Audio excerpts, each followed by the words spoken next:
तो दोस्तों आज की वीडियो में अपन सभ्यता टॉपिक के शॉर्ट नोट्स पढ़ेंगे। शॉर्ट नोट्स तो नहीं कह सकते, अपन कह सकते हैं कि पीछे के आए क्वेश्चनों की अपन और व्याख्या पढ़ेंगे, यानी कि व्याख्या तैयार करेंगे।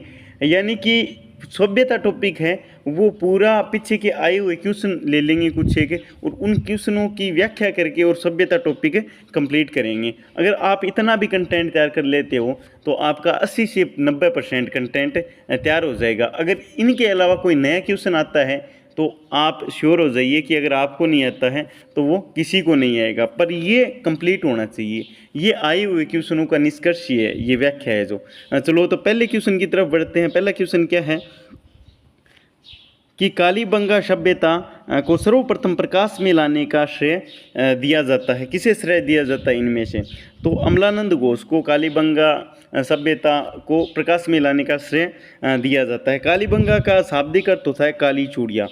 काली का अर्थ ब्लैक और बंगा का अर्थ होता है बैंगल्स, यानी कि चूड़ियाँ। पंजाबी में चूड़ियों को बंगा कहते हैं, या फिर उत्तरी राजस्थान उस क्षेत्र में चूड़ियों को और बंगा कहते हैं, बंगा या बंगड़ी कहते हैं। क्लियर। नदी है घग्गर। घग्गर नदी के किनारे जो हिमाचल प्रदेश की और शिवालिक की पहाड़ियों से और राजस्थान में आती है। देश की या फिर राजस्थान की सबसे बड़ी अंतः प्रभावी और नदी। चलो अभी स्थान है हनुमानगढ़। इस सभ्यता का खोज करता है अमलानंद घोष, 1951-52 में की थी। उत्खनन। उत्खनन का अर्थ होता है खुदाई। उत्खनन करता है बीके थापर और बीबी लाल। 61 से और 69 के बीच में इन्होंने और इसका उत्खनन किया था। क्लियर। चलो अभी आगे बढ़ते हैं।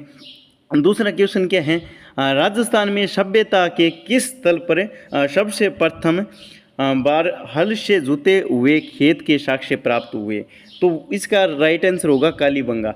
कालीबंगा में जो कालीबंगा सभ्यता है वहाँ से हल से जुते हुए खेत के क्या प्राप्त हुए हैं? साक्ष्य प्राप्त हुए हैं। इतिहासकार दशरथ शर्मा है जो अपने राजस्थान हिस्ट्री के जो अपने इतिहासकार कह सकते हैं, राजस्थान हिस्ट्रियन कह सकते हैं।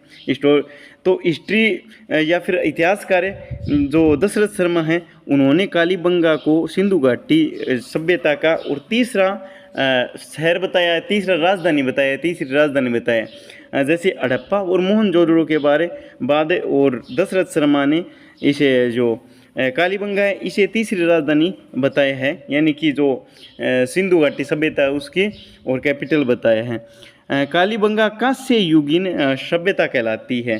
कालीबंगा सभ्यता से जुते हुए खेत के अवशेष मिले, उसके अलावा अग्निवेदिकाएँ जैसे होम वगैरह की या हवन वगैरह की, हवन कुंड वगैरह के साक्ष्य मिले। उसके अलावा घरों में अंडाकार कुएँ, दुर्गीकरण, उसके अलावा डिजाइनिंग युक्त और मर्दभांड का अर्थ होता है मिट्टी के बर्तन मिले। उसके अलावा मिट्टी की ईंटों से बने घर मिले हैं। वह चबूतरे जो मिट्टी की ईंटों से बने हैं। उसके अलावा किलेबंदियाँ प्राचीर युक्त और किलेबंदी मिली है, प्राचीर युक्त किलेबंदी मिली है। उसके अलावा हाथी दांत का कंगा, जौ, बाजरा और गेहूँ जैसी फसलों के क्या मिले हैं? खेती के अवशेष मिले हैं। क्लियर। चलो भाई, किसी एक अभिकरण ने कालीबंगा के उत्खनन कार्य यानी खुदाई का दायित्व संभाला था इनमें निम्न में से? तो जो भारतीय पुरातत्व सर्वेक्षण विभाग नई दिल्ली है उसके द्वारा और कालीबंगा में खुदाई की गई थी। किसके द्वारा? जो भारतीय और पुरातत्व सर्वेक्षण विभाग है नई दिल्ली, उनके द्वारा कालीबंगा में क्या की गई थी? खुदाई की गई थी। चलो भी नेक्स्ट क्वेश्चन की तरफ बढ़ते हैं। नेक्स्ट क्वेश्चन क्या है, किस सभ्यता को और धुलकुट भी कहा जाता है या धुलकोट भी कहा जाता है? किस सभ्यता को धुलकोट कहा जाता है? क्वेश्चन क्या है, किस सभ्यता को और धुलकोट कहा जाता है? धुलकोट बेसिकली आहड़ सभ्यता को कहा जाता है। ये आहूड लिख रखा है, नहीं लेकिन शुद्ध नाम आहड़ है। क्या है शुद्ध नाम? आहड़। ये टाइपिंग गलती से लिख गया। आहड़ जो सभ्यता है वो बेडच या आयड नदी के किनारे हैं। आयड या बेडच नदी के किनारे हैं। स्थान है उदयपुर। नदी कौन सी है? आहड़ या बेडच। क्लियर। चलो अभी उपनाम मृतकों का टिल्ला कहते हैं, बनास सभ्यता कहते हैं। उसके अलावा ताम्रवती नगरी कहते हैं। अघाटपुर इसका प्राचीन नाम है। धुलकोट स्थानीय नाम है। इसके उत्खननकर्ता यानी कि इसकी खुदाई अक्षय कृति व्यास ने सर्वप्रथम 1953 में की थी। उसके अलावा रतन चंद्र अग्रवाल ने भी, आर.सी. अग्रवाल ने, उसके अलावा डी.एल. सांखलिया या देजलाल सांखलिया द्वारा इसकी की गई थी खुदाई या उत्खनन किया गया था। क्लियर। चलो भी निम्न में से प्राचीन स्थल उत्खननकर्ता को सुमेलित कीजिए। यानी कि जो बैराठ की खुदाई किसने की थी? दयाराम साहनी ने। बैराठ की खुदाई दयाराम साहनी ने। आहड़ की ऊपर क्या पढ़ के आए थे? ऊपर देखो, ऊपर आहड़ की अक्षय कृति व्यास ने की थी। किसने की थी आहड़ की? अक्षय कृति व्यास ने। तो ये क्या है? गलत है। कालीबंगा की ये घोष या फिर अमलानंद घोष। क्लियर। उसके अलावा बागोर की वी.एन. मिश्र, ये भी सही है। ये भी क्या है? सही है। सिर्फ इनमें से एक गलत है, बाकी जो तीनों क्या है? सही है। यानी कि जो आहड़ की खुदाई किसने की थी? अक्षय कृति और व्यास ने की थी। क्लियर। चलो भी दो मुँह का चूल्हा व बहुत प्रकार के बर्तनों के साथ सिलबट्टा व पैन निम्नलिखित में से और किस स्थान की खुदाई से प्राप्त हुए हैं? तो इसका राइट आंसर होगा आहड़, 1 नंबर। यानी कि दो मुँह का चूल्हा, जो चूल्हा अपने घर में यूज़ लेते हैं, दो मुँह का चूल्हा। उसके अलावा बहुत प्रकार के जो मर्द भांडिया बर्तन वगैरह मिले हैं। उसके अलावा सिलबट्टा या फिर पैन वगैरह के साक्ष्य मिले हैं। वो कहाँ से मिले हैं? वो आहड़ से मिले हैं। कहाँ से? आहड़ से मिले हैं। आहड़ में संयुक्त परिवार के अवशेष भी मिले हैं। यानी कि ऐसे घर मिले हैं जहाँ पर संयुक्त परिवार निवास किया करते थे। उसके अलावा आहड़वासी गेहूँ व चावल को खाने के रूप में उपयोग में लेते थे। यहाँ पर अनाज रखने के बड़े बड़े और बर्तन मिले हैं। बड़े बड़े बर्तन जो अपन जैसे मारवाड़ या मेवाड़ में या फिर जो भी किसान परिवार है वो बर्तन आज भी रखता है, जो ऐसे मानो कि 12 महीने तक अनाज को स्टोर रखे। स्थानीय भाषा में उसे गोरे या कोठे कहा जाता है। जो अनाज को स्टोर रखने के जो बर्तन वगैरह मिले उन्हें गोरे या कोठे कहा जाता है। आहड़वासी और नॉन वेज भी थे और वेज भी थे। यानी कि शाकाहारी व मांसाहारी दोनों प्रकार के थे। यहाँ पर विशिष्ट यानी कि विशेष आकृति के बर्तनों को ब्लेड और रेडवेयर कहा जाता है। कुछ एक विशेष या प्रमुख बर्तन मिले हैं विशिष्ट प्रकार की, यूनिक प्रकार की आकृति के। यहाँ से तांबा गलाने की भट्ठी, उसके अलावा लाल व काले मर्द भांड भी मिले हैं। अपोलो के चित्र वाली और यूनानी मुद्रा भी मिली है। यूनान की अपोलो के चित्र की और मुद्रा मिली है यहाँ से। गणेश्वर सभ्यता के अवशेष चिन्ह उपस्थित है। तो ऐसे कहा है कि सिंपल सा इसका अर्थ है गणेश्वर सभ्यता कहाँ पर है? तो पहले तो थी दोस्तों सीकर में, लेकिन अब गणेश्वर स्थान है वो सीकर में नहीं है। अब गणेश्वर स्थान कहाँ पर है? अब है नीम का थाना में। कहाँ पर है? नीम का थाना जो जिला बना है न्यू डिस्ट्रिक्ट, वहाँ पर। नदी है कांतली। नदी कौन सी है? कांतली नदी। और स्थान है नीम का थाना। उत्खनन किसने किया है? आर.सी. अग्रवाल ने किया है। जो गणेश्वर है वो ताम्रकाशी युगीन सभ्यता है। यहाँ पर मकान के निर्माण में ईंटों का प्रयोग नहीं किया जाता था। यानी वही बात है, अरावली में बसी हुई थी तो ईंटों की खास आवश्यकता नहीं थी। यहाँ पर 99% और शुद्ध तांबे के उपकरण मिले गणेश्वर को। और ताम्र युगीन सभ्यताओं की क्या कहा जाता है? जननी कहा जाता है। चलो अभी सुमेलित करना है।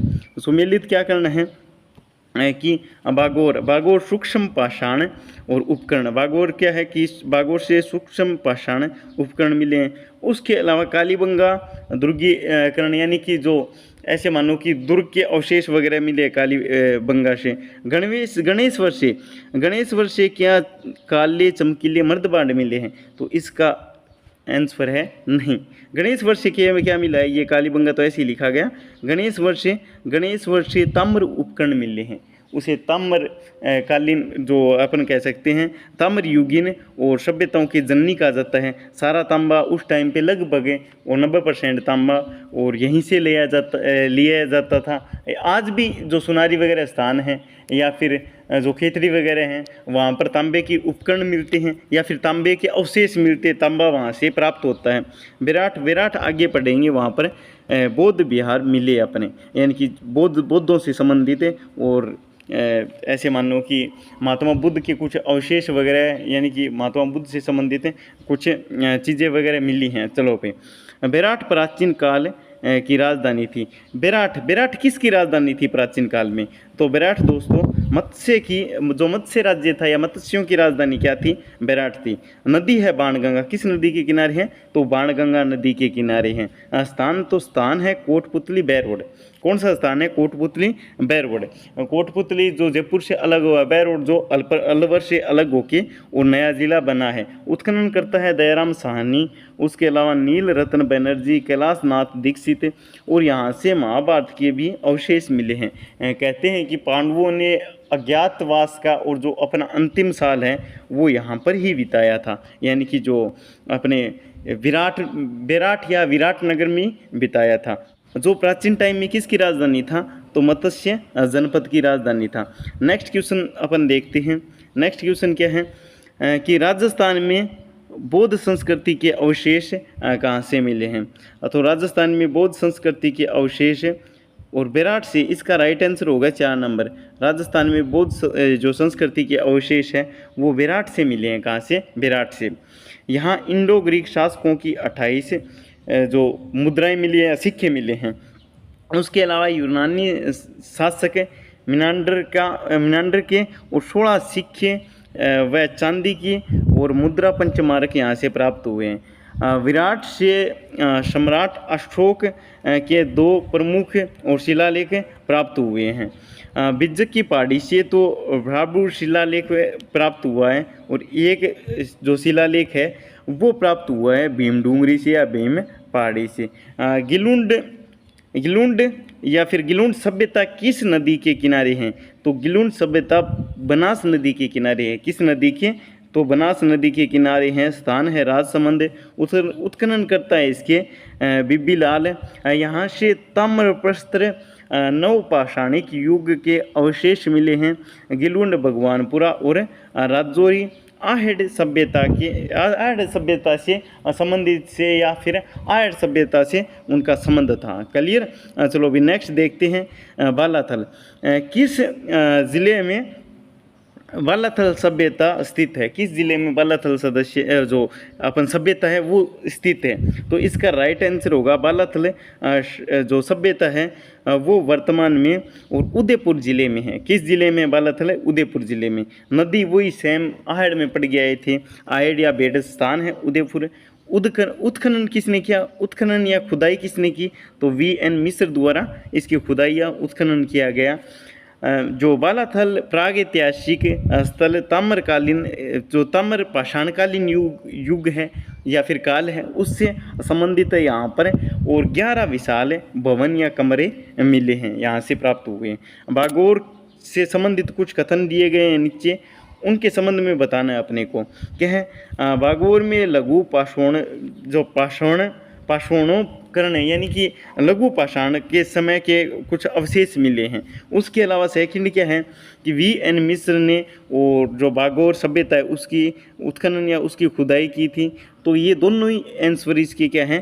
ठीक है, दोनों ही राइट है इसकी आंसर। तो इसका आंसर राइट हो जाएगा 1 नंबर, फर्स्ट और सेकंड, यानी कि दोनों ही इसके क्या है आंसर ठीक है। अब कुछ एक इसके संदर्भ में देख लेते हैं। किस नदी के किनारे है? तो नदी है कोठारी। किस नदी के किनारे? तो कोठारी नदी। स्थान है भीलवाड़ा। उसके अलावा उत्खनन VN मिश्र, उपनाम कहते हैं इसे महासतियों का, और टिल्ला के प्राचीन साक्ष्य बागोर से प्राप्त हुए। उपनाम इसका महासतियों का टिल्ला, और इससे कुछ ऐसे मानो कि प्राचीन और साक्ष्य प्राप्त हुए। कुछ नहीं है, ऐसे मानो बागोर स्थान है भीलवाड़ा में। आप कभी भीलवाड़ा या भीलवाड़ा से में जाओ या उसके एरिया का संबंध आपसे रहा हो तो आप जान जाओगे कि बागोर एक स्थान है, और वहाँ पर ऐसे मानो कि छोटा सा म्यूजियम बना रखा है। क्या है? पत्थर व हड्डियों का आर पाया गया यहाँ से। उसके अलावा राजस्थान में पशुपालन के अवशेष भी मिले हैं, और एक कंकाल मिला है यहाँ पर। उसके गले में क्या है? उसके गले में ऐसे मानो कुछ एक और आभूषण वगैरह प्राप्त हुए हैं यहाँ से। चलो भी वह स्थान जिसे भारत का टाटा नगर कहा जाता था, तो वो टोंक का और रेड नामक स्थान है। टोंक में, और रेड नामक स्थान है उसे क्या कहा जाता था, प्राचीन भारत का टाटा नगर कहा जाता था। इसका उत्खनन डॉक्टर केदारनाथ पुरी द्वारा किया गया। यहाँ से यूनानी शासक अपोलोडोट्स के सिक्के व मालवा जनपद की लोह सामग्री के विशाल संग्रह प्राप्त हुए हैं। जैसे गणेश्वर में अपन ने बात की कि तांबा के अवशेष प्राप्त हुए हैं 99% शुद्ध तांबा के, तो रेड में ऐसे मानो कि जो पुराने टाइम के और सबसे ज़्यादा लोहे के और अपने साक्ष्य प्राप्त हुए हैं। चलो भी, नगर टोंक को पूर्व में मालवा नगर कहते हैं या कहते थे। मालवा अलग हो गया, मालवा अलग हो गया, इसे मालवा नगर कहते थे। किसे, नगर टोंक को। चलो भी, नगर का उत्खनन, नगर स्थान है जो टोंक में, नगर जो स्थान है या फिर सभ्यता है उसका जो अपन कह सकते हैं उत्खनन या खुदाई डॉक्टर एन के पुरी के निर्देशन में हुई। भरतपुर जिले के किस गांव में उत्खनन से ताम्र युगीन सभ्यता के अवशेष मिले हैं, तो वो है नूह नामक स्थान, भरतपुर का नूह नामक स्थान, यहाँ से और अवशेष प्राप्त हुए हैं। रूपारेल या नो नामक स्थान है या फिर सभ्यता है वो रूपारेल नदी के किनारे हैं स्थान है। भरतपुर उत्खनन या खुदाई की है रतनलाल अग्रवाल ने। उसके अलावा ताम्र युगीन सभ्यता है, यहाँ से महाभारत और जखम बाबा के अवशेष या प्रतिमा प्राप्त हुई है। खेतरी तहसील के किस गांव से या किस गांव में लोहा बनाने की भट्ठी के अवशेष मिले हैं, तो वो है सुनारी जो खेतरी तहसील में स्थान है, वहाँ से और कुछ एक अवशेष प्राप्त हुए हैं। चलो भी, व्याख्या देख लेते हैं इसकी। नीमका थाना की खेतरी तहसील के सुनारी गांव से लोहा एसक बनाने या फिर से लोहा बनाने की और भट्टियों की अवशेष प्राप्त हुए हैं। उसके अलावा बुड्ढा पुष्कर, नेक्स्ट क्वेश्चन क्या है, बुड्ढा पुष्कर ओकरा। उसके अलावा जायल पुरास्थल किस युग से संबंधित थे, तो ये दोस्तों पुरास्थल और पूर्व पाषाण युग से संबंधित थे, पूर्व पाषाण युग से संबंधित थे। इसकी व्याख्या देख लेते हैं। बुड्ढा पुष्कर ओकरा, जायल पुरास्थल पूर्व पाषाण युग से क्या थे, संबंधित थे। चलो भी नेक्स्ट क्वेश्चन की तरफ चलते हैं। नेक्स्ट क्वेश्चन क्या है, 1970 में बूंदी, जयपुर और इंद्रगढ़ से एक पूरा पाषाण हाथ की कुल्हाड़ी के अवशेष मिले, यानी जो एंड ओक्स के और ऐसे मानो कि अवशेष मिले 1970 के आसपास बूंदी और जयपुर के इंद्रगढ़ नामक स्थान पर।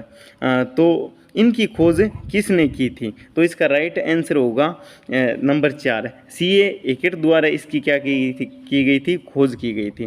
पूरा पाषाण काल युग के साक्ष्य जयपुर और इंद्रगढ़ से प्राप्त हुए हैं। यहाँ से C.A. एकट ने हाथ की कुल्हाड़ी की खोज की। चलो भी नेक्स्ट क्वेश्चन की तरफ बढ़ते हैं। नेक्स्ट क्वेश्चन क्या है, नेक्स्ट क्वेश्चन है जाडोल जो उदयपुर में है, कुराड़ा जो नागौर में है, साबनिया जो बीकानेर में है, उसके अलावा नंदलालपुरा जो जयपुर में है। क्या समानता है इनके बीच में, तो इनके बीच में तीनों के बीच में एक कॉमन समानता है कि यहाँ से और ताम्र उपकरणों के भंडार मिले हैं इन जो तीनों चारों स्थानों से, जो उदयपुर का जाडोल है या कुराड़ा नागौर है या साबनिया बीकानेर है या नंदलालपुरा है, यहाँ से क्या मिले हैं, यहाँ से ताम्र उपकरण के क्या मिले हैं, अवशेष मिले हैं। ताम्र उपकरण के क्या मिले हैं, अवशेष। चलो अभी अब देख लेते हैं अपन कुछ एक और सभ्यताएं जो छूट गई है, कुछ एक सभ्यताएं अगर मिलान वगैरह में आ जाए तो वो देख लेना। रंग महल सभ्यता कहाँ पर है, तो पहले तो गंगानगर में थी, लेकिन गंगानगर से हनुमानगढ़ अलग हुआ तो कहाँ पर आ गई, हनुमानगढ़ में। ओजियाना सभ्यता कहाँ पर है, तो ओजियाना है भीलवाड़ा में। कहाँ पर है, भीलवाड़ा में। बीनमाल, तो बीनमाल स्थान भी है जालोर में। चलो भी बीनमाल जालोर। उसके अलावा जोधपुरा, उसके अलावा जोधपुरा, तो जोधपुर में नहीं है, और पहले ये जयपुर में थी तो जयपुर में नहीं है। अब ये कोटपुतली बैरोड में है, जो वर्तमान में अलग हो के एक सेपरेट और डिस्ट्रिक्ट बन चुका है। तो दोस्तों ये थी अपनी आज की क्लास। तो कैसी लगी सभ्यता से संबंधित आज की क्लास है, और नीचे लाइक कमेंट या शेयर सब्सक्राइब जो भी होता है वो कर देना। क्लियर? तो ऐसे ही किसी और क्लास में मिलते हैं अपन, तब तक के लिए आपसे लेता हूँ अलविदा। जय हिंद, जय भारत।